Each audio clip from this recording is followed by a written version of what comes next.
Hello and welcome to this channel.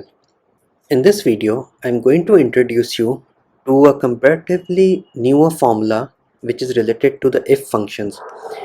So as you're aware that whenever we want to build in multiple criterias within the if function, so we kind of have to do an if within an if, which we call it as nested ifs. So sometimes if the criterias are too complex, the formula itself becomes too complex and it becomes difficult to understand and even maintain it.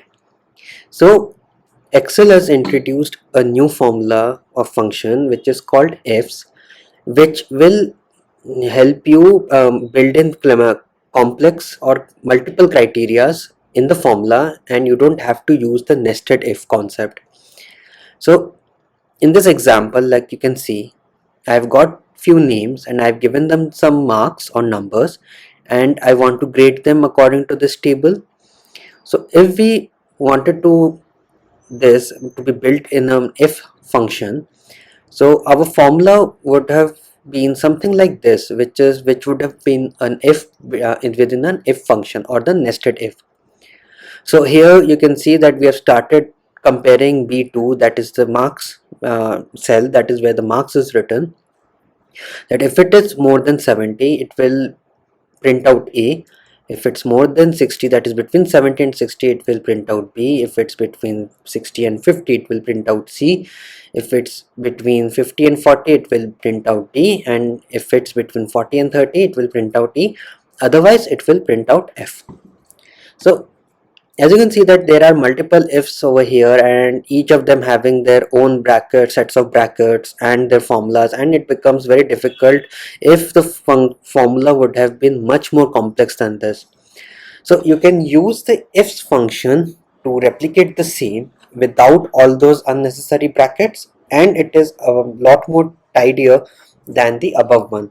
So let's see how the ifs function work. So we'll start by typing in ifs. We'll open the bracket, and it will, first straight away you'll see that it is asking for two parameters, logical test 1 and value if true 1. So we'll give the first criteria. So say if this formula is greater than equal to 70, then it will type in A, right? Then we'll provide it a logical test 2, that if this formula is greater than equal to 60, it will print out B. And likewise we'll give it the multiple criterias. So if it's greater than 50, it will type in C. If it's greater than or equal to 40, it will type in D. If it's greater than equal to 30, it will type in E. And if it's greater than equal to 0, it will type in F. So now let's see what is happening.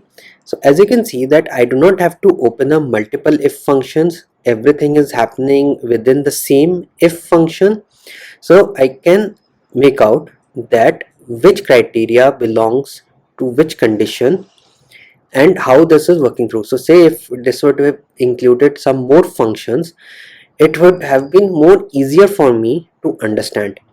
Now let's press enter and see what happens. And as you can see, according to the reference guide, it's falling between 40 and 50, and it's picking up B. So that means my formula is working out correctly.